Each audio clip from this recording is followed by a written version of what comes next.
Maruf Amin menilai wacana evakuasi warga Gaza ke Indonesia tak mudah untuk dilakukan. Gitaris band metal Seringai, Ricky Siahaan meninggal dunia usai tur di Tokyo, Jepang. Delegasi Indonesia bertemu perwakilan Amerika Serikat terkait negosiasi soal tarif Trump. JICS akan menjalani pemusatan latihan sebelum menjamu timnas China di GBK pada 5 Juni mendatang. Anda gemar thrifting?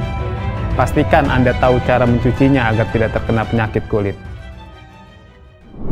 Hai Okezoners, malam ini Okezone akan membahas 5 berita terhangat sepanjang Senin 21 April 2025. Wacana evakuasi warga Gaza ke Indonesia.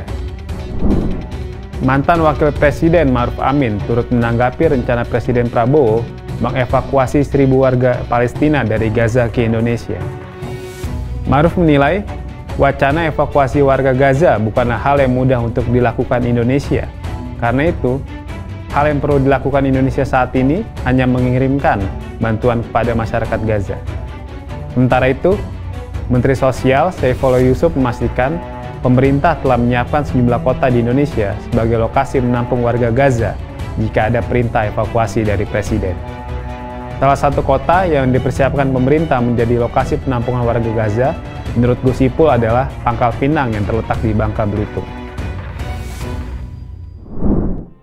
Gitaris band Seringai Ricky Siahaan meninggal dunia. Ricky Siahaan meninggal dunia setelah menyelesaikan konser bersama Seringai di Tokyo, Jepang pada 19 April 2025. Kabar duka itu pertama kali diungkap oleh komika Soleh Solihun di platform X. Ricardo Bisuk Juara Siahaan lahir di Tanjung Pandan, Belitung pada 5 Mei 1976. Sang gitaris memulai perjalanannya di dunia musik dengan membentuk band bernama Chapter 69 sekitar tahun 1995. Dia kemudian bergabung dengan band hardcore Buried Alive sebelum akhirnya bergabung dengan Step Forward pada 1999. Karir Ricky mencapai puncak ketika mendirikan band metal Seringai bersama Aryan 13 pada 2002.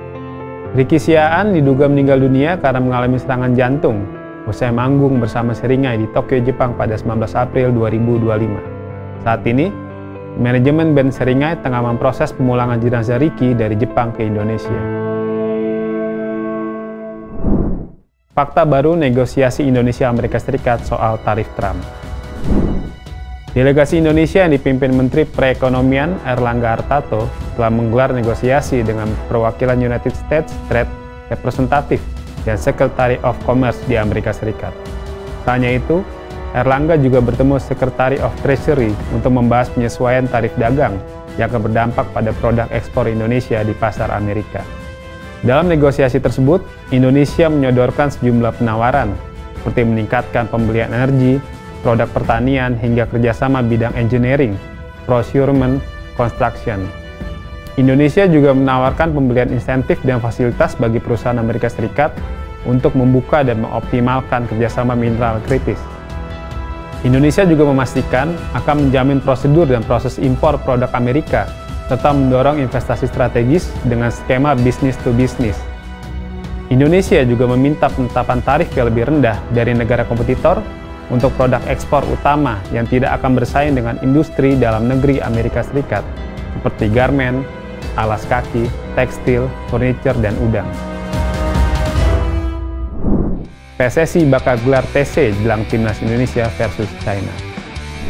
PSSI berencana menggelar pemusatan latihan singkat di Indonesia jelang menjamu timnas China pada 5 Juni mendatang. Hal itu dilakukan demi membantu pemain yang mayoritas bermain di Eropa untuk beradaptasi dengan iklim Indonesia. Namun, anggota Komite Eksekutif PSSI, Arya Sinulinga, belum bisa memastikan di mana pemusatan latihan itu akan dilakukan. Dia menegaskan, PSSI akan memilih tempat terbaik bagi para pemain timnas Indonesia. Laga kontra China akan digelar di Stadion Utama Gelora Bung Karno pada 5 Juni 2025 pukul 20.45 waktu Indonesia Barat. Para pemain timnas Indonesia diperkirakan akan melakukan pemusatan latihan 5 hari sebelum pertandingan. Karena sebagian besar Liga Eropa selesai pada akhir Mei 2025, maka para pemain timnas Indonesia yang berkarir di benua biru bisa langsung bergabung usai menyelesaikan kewajibannya di klub masing-masing. Waspada penyakit kulit imbas pakai baju thrifting tanpa dicuci. Thrifting alias berbelanja baju bekas menjadi salah satu pilihan masyarakat untuk mendapatkan item fashion murah dengan model tak pasaran. Namun, Anda tetap harus hati-hati karena thrifting bisa menyebabkan penyakit kulit bernama molluscum. Seorang pria di media sosial belum lama ini viral karena mengaku mengidap molluscum akibat tidak mencuci terlebih dahulu pakaian bekas yang dibelinya. Langsung memakai pakaian bekas tanpa dicuci memang berbahaya untuk kesehatan kulit Anda. Sebelum menggunakan baju thrift, pastikan Anda mencuci dengan mengecek label perawatan pada tag pakaian terlebih dahulu.